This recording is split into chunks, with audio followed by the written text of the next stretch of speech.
Արմնու լրատվականի տեղեկություններով քննչական կոմիտեի տնտեսական հանցագործությունների և մաքսանենգությունների քննության գլխավոր վարչության շենքից 590,000 ԱՄՆ հափշտակության գործով ձերբակալվածը քննչական կոմիտեի տնտեսական հանցագործությունների և մաքսանենգությունների քննության գլխավոր վարչության պետի ժամանակավոր պաշտոնակատարն է, որը իրավապահներին պնդում է, որ կատարվածի հետ որևէ կապ չունի։ Ինչպես են գողացել իրեղեն ապացույց պահվող 590,000 ԱՄՆ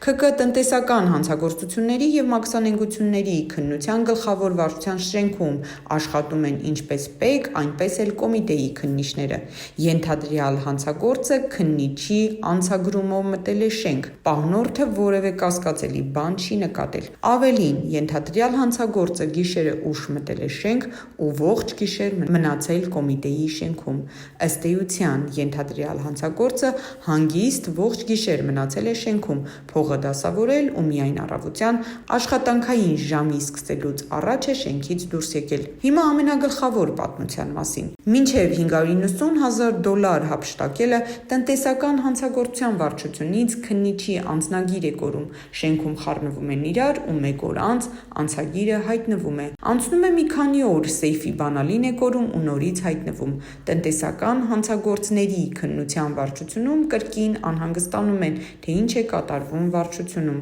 Արդյունքում քննիչները նկատում են, որ շենք անծանոթ մարդ է մտնում դուրս գալիս, նրան բռնում, կանգնեցնում, հարցուփորձ են անում, թե դու ում մոտ ես գալիս, ինչ կապ ունես վարչության հետ։ Անծանոթը տալիս է վարչության պետի ժամանակավոր պաշտոնակար Գոռ Թադևոսյանի անունը ու այդ կապի պատճառով էլ այս պահին Թադևոսյանը ձերբակալված է։